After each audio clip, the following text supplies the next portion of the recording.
Alan Watts once said, "You are not a drop in the ocean. You are the entire ocean in a drop." This profound statement invites us to reconsider our place in the universe, to challenge our deeply ingrained beliefs of separateness.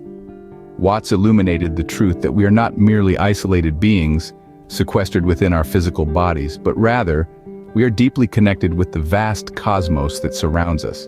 Every atom in our bodies was once stardust, and so in a very real sense, we are the universe experiencing itself.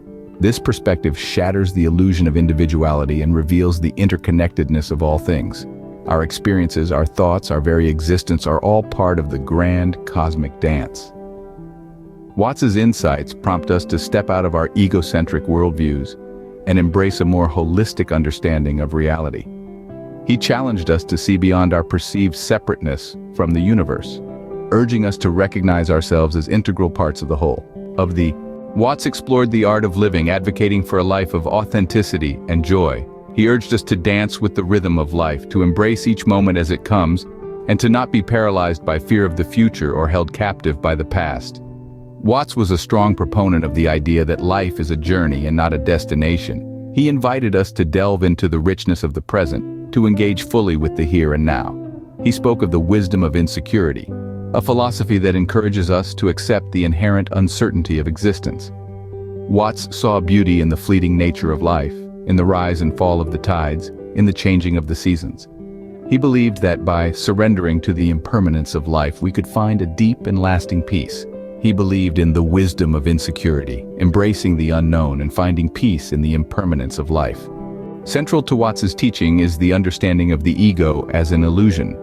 This enigmatic philosopher saw the ego not as the indispensable core of our identity, but rather a transient, fleeting aspect of our consciousness. He suggested that the ego is akin to a lens through which we perceive ourselves and our place in the world. It's not the whole truth, but merely a facet, a focus of conscious attention. Watts urged us to dig deeper, to peel back the layers of societal expectations, roles, and labels that we've inherited and adopted. He invited us to ask ourselves, who are we when we strip away the job titles, the familial roles, the social statuses? Who are we in the quiet moments of solitude when no one is watching? When we are free from the need to perform or conform? The ego is nothing other than the focus of conscious attention, he remarked, pushing us to question who we are beyond our titles, roles, and societal labels. Watts drew heavily from Eastern philosophy, particularly Zen Buddhism, teaching the importance of living in the present and connecting deeply with the universe. He believed that to truly connect with the universe, one must first connect with oneself. He described this as a journey of self-discovery, of peeling back the layers of societal conditioning and ego-driven desires to reveal the true self. Watts encouraged us to live fully in the present moment, to let go of past regrets and future anxieties. For him, the present moment was the point of contact with the universe, the nexus where the individual meets the cosmic. He taught that by fully immersing ourselves in the now, we could experience a profound sense of unity with the universe. Watts also emphasized the interconnectedness of all things. He saw each individual not as an isolated entity, but as a unique expression of the universe. In his view, understanding this deep connection was the key to understanding the universe itself.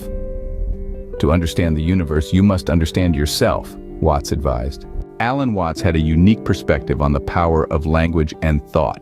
He viewed language not just as a tool for communication, but as a framework that constructs our understanding of reality. Our words, he proposed, are much like a painter's brushstrokes, painting a picture of the world as we perceive it. In the same vein, our thoughts are the architects of our inner universe, shaping our beliefs, feelings, and actions. But Watts cautioned that just as a painter must choose his colors wisely, so must we be discerning in our choice of words and ideas.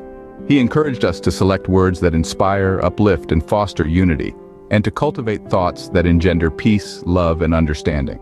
By doing so, he argued, we can transform not only our personal reality, but also contribute to a collective shift towards a more harmonious world. He believed that the words and ideas we use shape our reality, urging us to choose them wisely to construct a more fulfilling life experience.